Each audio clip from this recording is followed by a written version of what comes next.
So hello বন্ধুরা, শুভেন্দু অধিকারী সম্পর্কে আপনার কোনো ডিটেলস জানা থাকলে অবশ্যই এই ভিডিওটি পুরোটাই দেখবেন।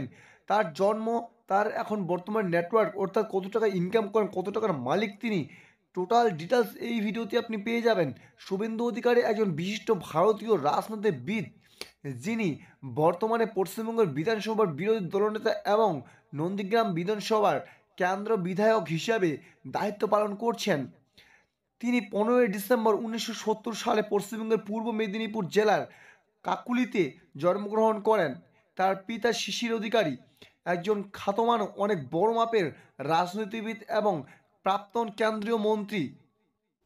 শুভেন্দু অধিকারী তার রাজনৈতিক জীবন শুরু করেন ভারতীয় জাতীয় কংগ্রেসের সদস্য হিসাবে 1995 সালে কাথি পৌরসভার কাউন্সিলর নির্বাচিত হন।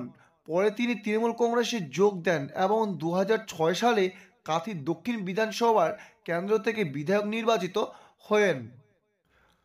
2007 সালে নন্দীগ্রামের জমি অধিগ্রহণ বিরোধী আন্দোলনে তার নেতৃত্ব তাকে রাজ্য রাজনীতিতে সুপ্রতিষ্ঠিত করে। 2009 সালে তিনি তমলুক লোকসভা কেন্দ্র থেকে সংসদ নির্বাচন হন এবং 2016 সালে নন্দীগ্রাম বিধানসভা কেন্দ্র থেকে বিধায়ক হন। তিনি পশ্চিমবঙ্গের সরকারের পরিবহন মন্ত্রী, বিভিন্ন গুরুত্বপূর্ণ পদে দায়িত্ব পালন করেছেন। 2021 সালে পশ্চিমবঙ্গের বিধানসভা নির্বাচনে তিনি ভারতীয় জনতা পার্টিতে যোগ দেন, নন্দীগ্রাম থেকে প্রার্থী হন এবং মমতা বন্দ্যোপাধ্যায়কে পরাজিত করেন। তারপর তিনি পশ্চিমবঙ্গের বিধানসভার বিরোধী দলনেতা হিসাবে নিযুক্ত হন। শুভেন্দু অধিকারীর ব্যক্তিগত জীবনে তিনি অবিবাহিত রয়েছেন। তার যে সম্পত্তি সেটা সম্পর্কে কিছু তথ্য এখানে তুলে ধরা হলো।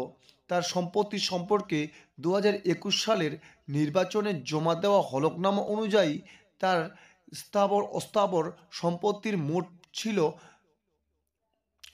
9,00,6149 টাকা।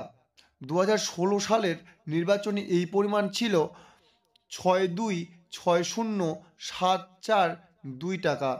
শুভেন্দু অধিকারী সম্পর্কে আরও কিছু তথ্য পেতে পরের ভিডিওর জন্য অবশ্যই আপনাকে ওয়েট করতে হবে। তো তাড়াতাড়ি নিয়ে আসবো আবার একটা নতুন এপিসোড। তো চলো, আজকের মতো ভিডিও এইটুকুই ছিল।